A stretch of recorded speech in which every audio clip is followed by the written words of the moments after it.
யோகாம்பால்ஸ் products எல்லாம் 10% discount இப்போ announce பண்ணியிருக்கா. நெக்ஸ்ட் 1 மந்த்துக்கு டில் ஆகஸ்ட் 15th வரைக்கும் உங்களுக்கு 10% டிஸ்கவுண்ட் எல்லா ப்ராடக்ட்ஸ்க்குமே கிடைக்கும். ஸோ உங்களுக்கெல்லாம் என்ன தேவையாக இருக்கோ கண்டிப்பாக வாங்கி வழக்கம் போல் யோகாம்பால்ஸ்க்கு நீங்கள் சப்போர்ட் பண்ணுவேன்னு நினைக்கிறேன். வணக்கம், நானும் உங்கள் அபிமான யோகாம்பால் சுந்தர். வர ஆகஸ்ட் 9 அன்னைக்கு ஆவணி ஆவட்டம் எல்லாருக்குமே, அதாவது எக்ஸப்ட் சாமவேதக்காரா, நாங்கள் சாமவேதம் நான் சொல்லியிருக்கேன். புளியாசத்துக்கு முதல்ல நாங்கள் எப்பயுமே ஸ்பெஷலாக தான் வருவோம்.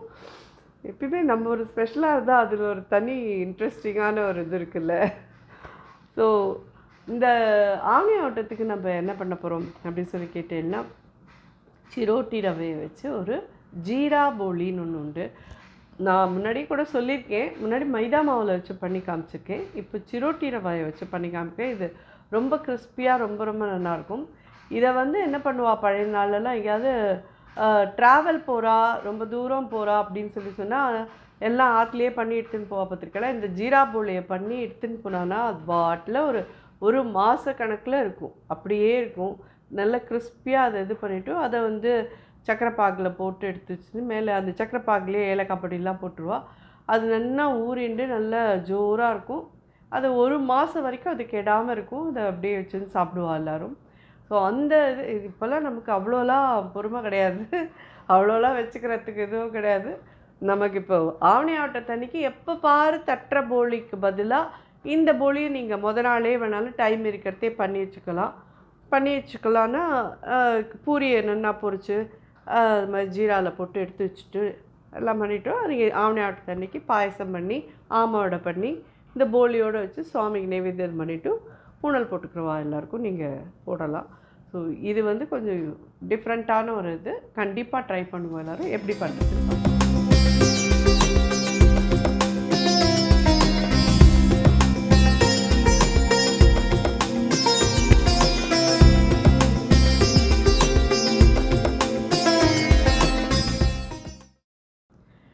இது சிரோட்டி ரவை ஒரு கப் எடுத்துட்டுருக்கோம்.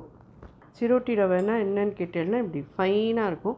இது இல்லைன்னா நாங்கள் என்ன மாமி பண்ணுறது அப்படின்னு சொல்லி கேட்டேன்னா, நார்மல் ரவை இருக்குது பார்த்தீங்களா, அதை நல்லா மிக்சியில் போட்டு நல்லா ஓட்டுங்கோ. அது ஒரு ஃபைன் ரவையாகும். இது பிசைஞ்சால் மாவு மாதிரியே ஆகிடும். அதுவும் அப்படி தான் ஆகும். நீங்கள் அதில் பண்ணிக்கலாம். நார்மல் ரவை பாம்பே ரவையை வாங்கி மிக்சியில் போட்டு 4 சுற்றினேன்னா இந்த மாதிரி ஃபைன் ரவை ஆகிடும். அதில் கொஞ்சம் மஞ்சப்பொடியெலாம் போட்டு நீங்கள் பண்ணிக்கலாம். ஸோ இதில் 1 கப் ரவை எடுத்துட்டுருக்கோம். ஒரு 1/4 டீஸ்பூன் மஞ்சப்பொடி,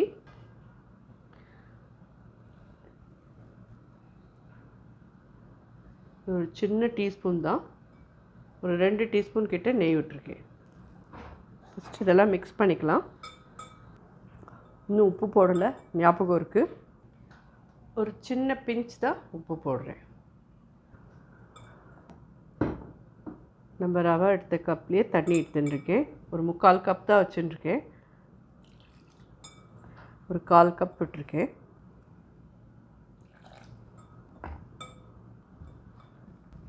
இது அப்படியே ஒரு 10 நிமிஷம் ஊற விடுங்க.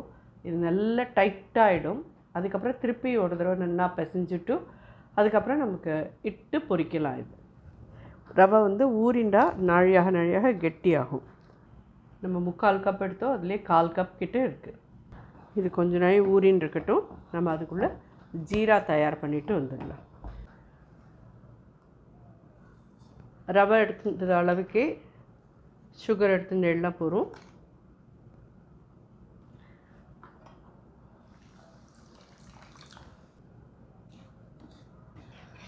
சுகர் நல்லா கரையட்டும்.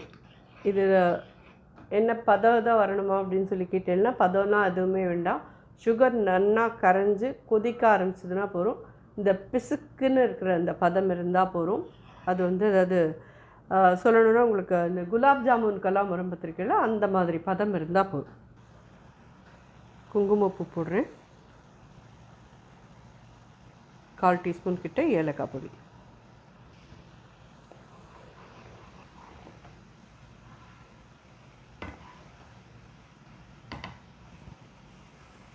தொட்டு பார்த்தீங்கன்னா கை பிரிக்க வர முடியாத மாதிரி பிச்சுக்குன்னு இருக்கணும், அவ்வளோதான்.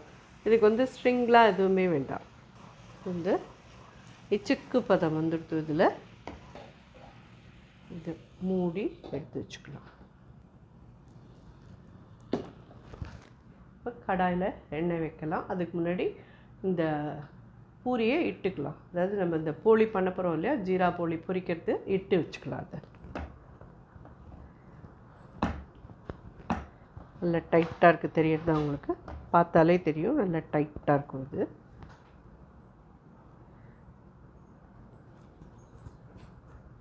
இந்த மாதிரி சின்ன சின்னதாக உருட்டி எடுத்துக்கோங்க.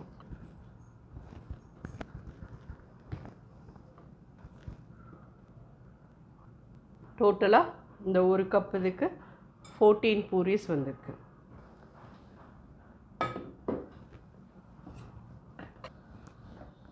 நல்லா கிறிஸ்பியாகும் இந்த பூரி. நல்லா மெல்லிசாக இட்டுக்கோங்க.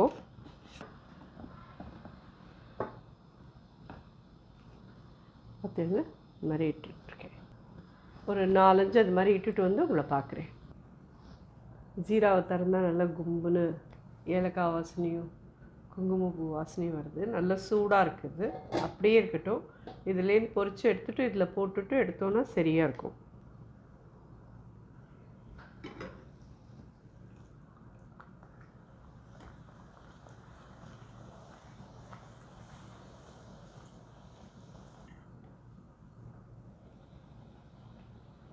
அதேமாரி நிறைய பேர் கேட்பேன், இந்த மாதிரி இதுக்கு எண்ணெய் மாமி யூஸ் பண்ணலாம், கடலை எண்ணெய் யூஸ் பண்ணலாமா அப்படின்னு சொல்லிட்டு.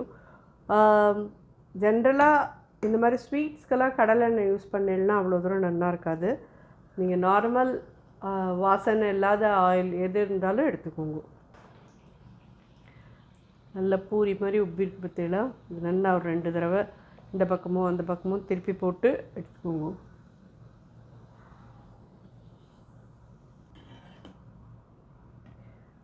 இந்த மாதிரி நல்ல பிங்க் கலரில் ஆட்டம். இது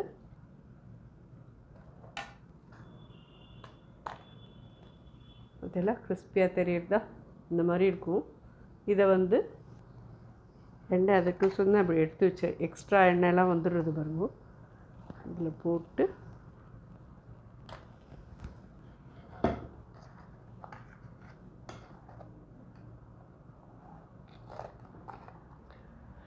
ஒரு ஃபியூ மினிட்ஸ் இதில் ஊறினா போகிறோம். இது ஜீராவில்.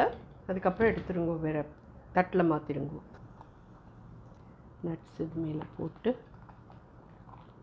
நல்லா இதெல்லாம் ஆறித்துனா அப்படியே உட்காந்துரும். அதுக்கப்புறம் நீங்கள் டப்பாவில் எடுத்து ஸ்டோர் பண்ணி வச்சுட்டு சாப்பிட்லாம். ரொம்ப சாப்பிட்றதுக்கு ரொம்ப கிறிஸ்பியாக ரொம்ப ரொம்ப நல்லாயிருக்கும். இந்த பாருங்க